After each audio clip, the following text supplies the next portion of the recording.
Bem-vindos ao Doxa e Episteme. Hoje eu trago para vocês uma análise sobre o livro A Religião dentro dos Limites da Simples Razão, de Immanuel Kant. Esse livro traz uma visão única sobre como a religião deve ser entendida e praticada. Kant argumenta que a religião deve ser submetida à razão e que a crença religiosa só é justificada se ela puder ser fundamentada por meio de argumentos racionais. Vamos juntos entender mais sobre essas ideias e como elas se relacionam com nossa vida e nossas crenças. A Religião dentro dos Limites da Simples Razão é um livro escrito por Immanuel Kant em 1793, no qual ele discute o conceito de religião e como ela se relaciona com a razão.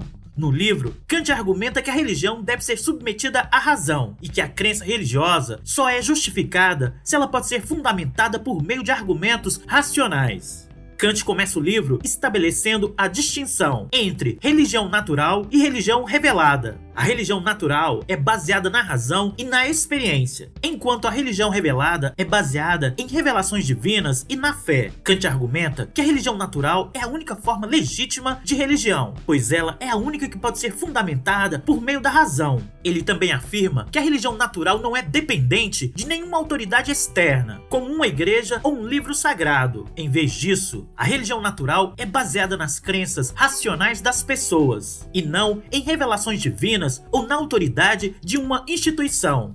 De acordo com Kant, a fundamentação racional é a condição para a legitimidade das crenças religiosas, e que a fé por si só não é suficiente para justificá-las. Kant também discute o conceito de Deus e a questão da existência divina. A natureza de Deus é algo que ultrapassa a compreensão humana. Ele sugere que é possível usar a razão para estabelecer a existência de um ser superior, mas isso não significa que se possa compreender completamente a natureza desse ser. Segundo ele, a natureza de Deus é algo que ultrapassa a capacidade de compreensão do ser humano. Kant não nega a existência de um ser superior, mas ele argumenta que essa existência não pode ser compreendida completamente pela mente humana, pois Deus é considerado como uma entidade infinitamente perfeita e com poderes infinitos, e a razão e a mente humana possuem limites. Logo, não é possível alcançar toda a compreensão dessa existência. Ele sugere que essa crença não deve ser baseada na fé, mas sim na razão. Assim, essa crença pode ser uma verdade científica. Em outras palavras, para Kant, a existência de um ser superior pode ser estabelecida através da razão, mas a natureza desse ser divino é algo que escapa à compreensão humana.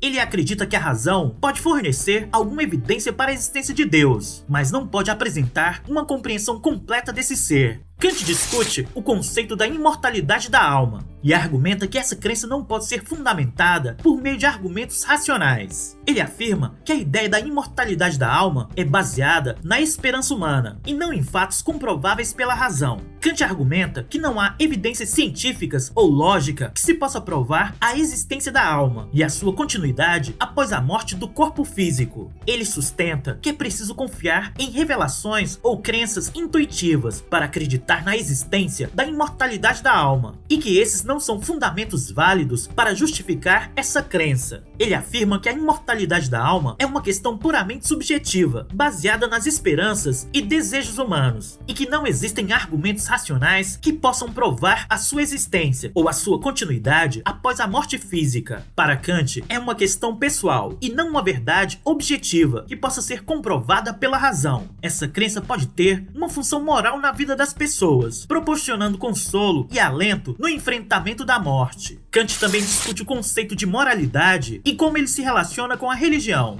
Ele argumenta que a moralidade é baseada na razão e na liberdade humana, e não na fé ou na revelação divina. Ele afirma que a moralidade é uma questão de escolha livre e não uma questão de obediência. Kant também discute a questão da salvação e do perdão divino. Ele argumenta que a salvação e o perdão só são possíveis através da prática de boas ações e de uma vida moralmente correta, e não através da fé ou da graça divina. Ele afirma que a salvação é algo que cada indivíduo deve buscar por si mesmo, e não algo que possa ser garantido pela fé ou pelas instituições religiosas. Por fim, Kant discute a relação entre religião e política. Ele propõe a separação entre religião e política, porque ele acredita que as duas esferas devem ser governadas por princípios e valores diferentes. A religião é baseada na fé e na razão, enquanto a política é baseada na lei e no interesse público. Ele argumenta que a mistura desses dois elementos pode levar a conflitos e a distorções dos objetivos de cada um.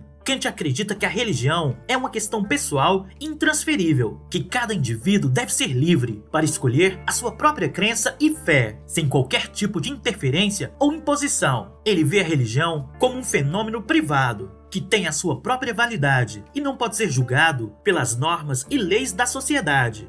Enquanto a política é uma questão pública e deve ser governada pela razão, pela lei e pelo interesse público. Ele argumenta que se permitir que a religião interfira nas questões políticas, isso pode levar a conflitos entre diferentes grupos religiosos. E o uso da religião como instrumento político é o que pode prejudicar o interesse público. A separação entre religião e política garante a liberdade de escolha de cada indivíduo em sua crença e o respeito às normas da sociedade.